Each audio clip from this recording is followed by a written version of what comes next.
I don't even know where to start this nightmare of a story. What happened that night still doesn't fit in my head. It turned my life upside down. And, yeah, go ahead and laugh. Turned my hair gray. I was 24. Overnight, I looked like some old man. This story branded me for life. I guess I should start at the beginning, at the cursed evening when I stood at the station with my duffel bags, buying a ticket to Toledo. The station was almost empty. Wind shoved through the doors and cut straight through my jacket, which made stepping back outside feel like punishment. Why Toledo? My grandma lived there, and about a week ago she died. Heart failure, they said. I hadn't seen her in 3 years. I knew nothing about how she'd been doing. Then the phone rang. A neighbor, probably. Bad news. What can you do? You go. The neighbors had pooled money and taken care of the funeral. They called me because I'm her only heir. She left me an old apartment out on the edge of town. That's the short version. No point dragging it out who I am, what I do. Anyway, once I had the ticket, I headed out to the platform. My train was already there, humming, waiting. Not many people. Maybe 10? I watched a few climb aboard, but half of them looked like they were just there to see someone off. Trains were my whole childhood. My mom worked the rails her entire life crew. Cabin service and I rode with her on long-distance trips all the time. I loved it. The click of the tracks, coffee from the cafe car in flimsy paper cups, the little snacks the crew had to sell whether they liked it or not. Mom raised me alone. When she left for 5 or 7 days at a time, who was she going to leave me with? No one. So I rode along. She worked the railroad to the very end. I was 17 when it happened. Witnesses said, later, the police confirmed it was a freak accident. She was climbing back into a car when the train lurched. She lost her grip and fell. I don't know exactly how it happened, but the wheels did the rest. They told me it was instant. Every time I step onto a train, I think of her. That night was no different. I climbed into the car and walked the aisle looking for my seat. 21. There it was. Window seat. Coach. Oh, right. It was an overnight run. Almost a full day on the rails. The train didn't linger. Pretty much as soon as I found my spot, we pulled out. The car was nearly empty, which I didn't mind. Fewer people meant fewer feet in the aisle, fewer snores, no drunk small talk all night. Though who knows, more passengers might board later. For now, it was calm. I wasn't sleepy. I'd downed a coffee back at the station. I just stared out the window at black tree shapes flying past. The rhythm of the wheels drummed in my ears, music in its way. Didn't even bother with headphones. Not that they'd do me much good. The farther we got from the nowhere town I live in, the weaker my cell signal got. And then it was just gone. So staring out the window felt like the best option. 20 minutes in, a young attendant stopped by. She brought a blanket and pillow kit and offered me some tea. I said sure. While she fixed it, I slipped a cigarette from the pack and wandered toward the vestibule between cars. On my way, I counted. Looked like 5 other passengers in our coach. 2 older ladies, 1 young guy already nodding off, and a heavyset couple. The ladies stared out their window. The couple pulled food from Tupperware and started setting up their own little dinner. The smell hit hard. Not great. I stepped into the vestibule and lit up. Standing there, I noticed something. The door window into the next car showed darkness. I peered through. The whole next coach was dark. No lights, no motion. Empty. Weird. Why haul a dead car? Then again, maybe they'd need it farther down the line, or maybe they'd open it later. I calmed myself, finished the smoke. I cracked the outer door just enough to flick the butt into the night, and that's when a shape slid across my vision. Human-sized, quick, hugging the shadows by the restroom, then gone. Fast. So fast I wasn't sure I'd seen anything at all. I stood there, staring through the glass with the dead cigarette in my fingers. Did I imagine that? No, someone ran. So what? Maybe I'm losing it. Maybe it was the attendant. Maybe she forgot something. But why were the lights off in there? Power saving? I headed back to my seat. Our car must have been saving power too. The lights were so dim that if they'd shut them down completely, I might not have noticed the difference. I drank my tea, warmed up, and zoned out on the dark window again. Sleep finally started to pull me under until the attendant came back. She nudged my shoulder. "Hey, don't sleep, sir." Her tone had an edge, like a warning dressed up as a suggestion. Why? "You can't sleep right now. Once we pass a certain stretch, then you can. But not yet." "Ma'am, are you okay?" She did look rattled. "I'm fine," she said. "We just need to get past a bad spot." She said it quietly, adjusted her shirt, and moved on down the aisle. Looked like she was warning others too. I stopped her. "One more question. What's with the next car? Are the lights off to save power or something?" "Sorry," she said. "The next coach. Looks empty and dark." "Oh. They're probably asleep in there," she muttered.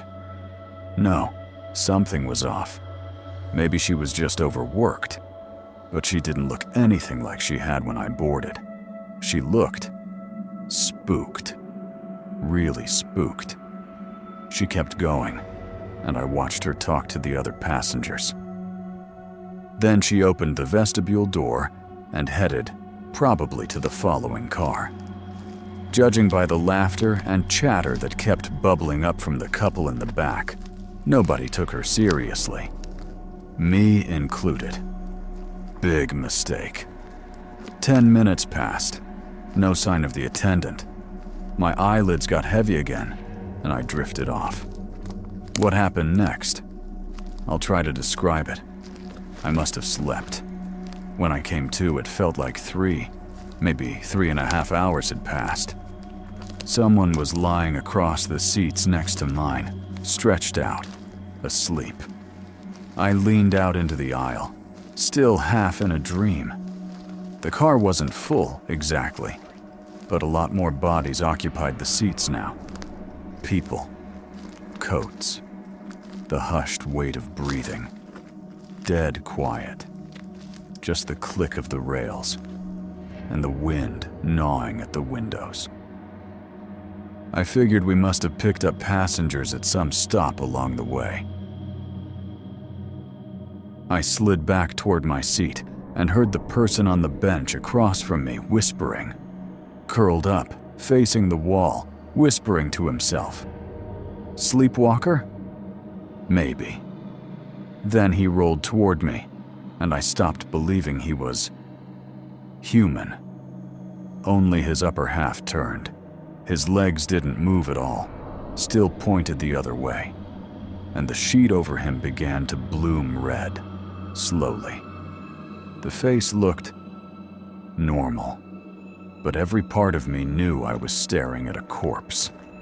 Sleep vanished like it had never existed. I grabbed my duffel and stumbled into the aisle. I jogged toward the end of the car and realized I'd walked straight into something I don't have words for. People lay on the benches, but none of it was right.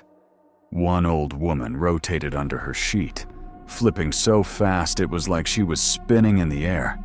A man's jaw hung open, So far, no living person could ever open their mouth. Goosebumps crawled over me. The car tilted, or my head did. Almost every birth had its own little nightmare, but the worst was still ahead. I tiptoed into the vestibule and cracked the door. I glanced back and watched the coach change. Rust spread along the walls in front of my eyes. The bunks sagged and collapsed with the bodies still on them. The linoleum snapped and curled like burnt paper.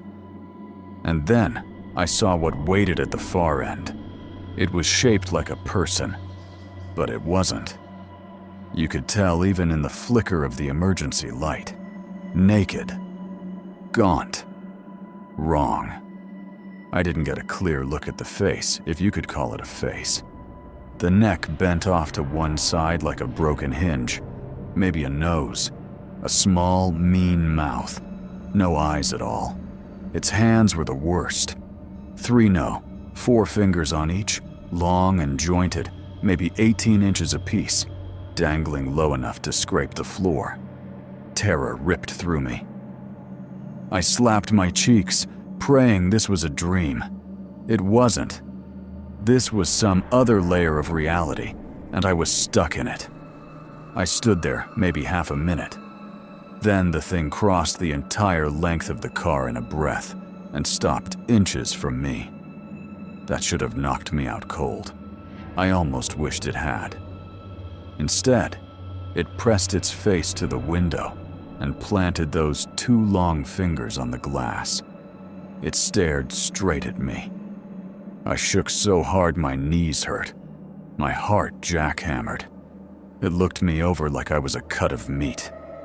10 seconds, maybe less. Then it started hammering on the window. Thank God I'd latched the door. It couldn't force its way through. But when it began slamming hard enough to rattle the frame, I remembered the emergency brake. I yanked it. The wheel screamed. Speed bled off. Without thinking, I threw the vestibule door and jumped. Physics class finally paid off. I hit running to keep from eating gravel. Still bashed my shins, but nothing broke. I sprinted a ways before the train ground to a stop, then veered for the windbreak line of trees cutting across the fields. I wasn't thinking about the apartment or my bag. I just needed distance between me and that damn train. Maybe 300 yards later, I spotted lights far off, little farmhouse dots strung along the dark. Looked close. The night lied. Turned out there were miles of fields and patchy woods between us. I ran until my lungs burned, maybe 20 minutes, then crumpled to the ground and dozed off right there. I woke to an old man nudging my shoulder with the toe of his boot. He had a beat-up shotgun slung over his shoulder and clothes that had seen decades of dawns. "Hey kid, you can't bed down here. Up!" His voice was calm but firm. Adrenaline punched me awake. I scrambled to my feet. "Who are you?" "Folks call me Clem," he said, half smiling. "Where'd you come from? Looking pretty as a picture out in the stubble like that." I bailed off the train," I blurted. "What the hell is this place? Why can't I sleep out here?" The panic was already chewing on my thoughts. Clem's face changed. "You saw him, didn't you?" "Saw who?" "Who do you think? The Hushers." I just nodded. "Come on," he said. "Stay close. Don't wander. Bad things happen when folks wander." I followed him along a tractor path between fields. "This place is wrong," he muttered. "Been wrong a while." "What are you doing out here?" "Live here. Me and a handful of stubborn fools." He jerked his chin toward the lights. "Used to be quiet. Then something moved in. Don't know where from or why. But it's here. You can't sleep in these parts. Not in a house, not on a train, not under open sky." "Why?" "They go for sleepers," he said. "Sleeping body's weak. Mind's weaker. That's when they take you." He sighed. 3 days ago, they took 2 from our town. One of them was Steve the piano man. Fingers like you wouldn't believe. He wiggled his own. Always walked out by the tracks to watch the trains. My stomach dropped. I was pretty sure I'd seen him. Those long fingers in the car. "Yeah," Clem said quietly, reading my face. "Sounds like you did. Damn shame." He got drunk, nodded off, and that was that. He said it too calmly, like this was weather, not horror. We reached a squat old farmhouse with a tin roof and a leaning porch. "In you go," Clem said. "Be my guest." Inside, he opened the wood stove and pulled out a pan with a thick slab of roasted pork belly. He cut me a heel of bread and poured a full jelly jar of cloudy moonshine. "Eat, drink, then catch a nap. I'll wake you in an hour or 2, and I'll tell you the rest. There's plenty to tell." I swallowed the moonshine, chased it with pork and bread, and collapsed on an ancient spring mattress. Sleep slammed into me. "This time of morning's the only safe window," Clem said from the doorway. "Short and early. Lots of coffee after. And don't you dare get comfortable.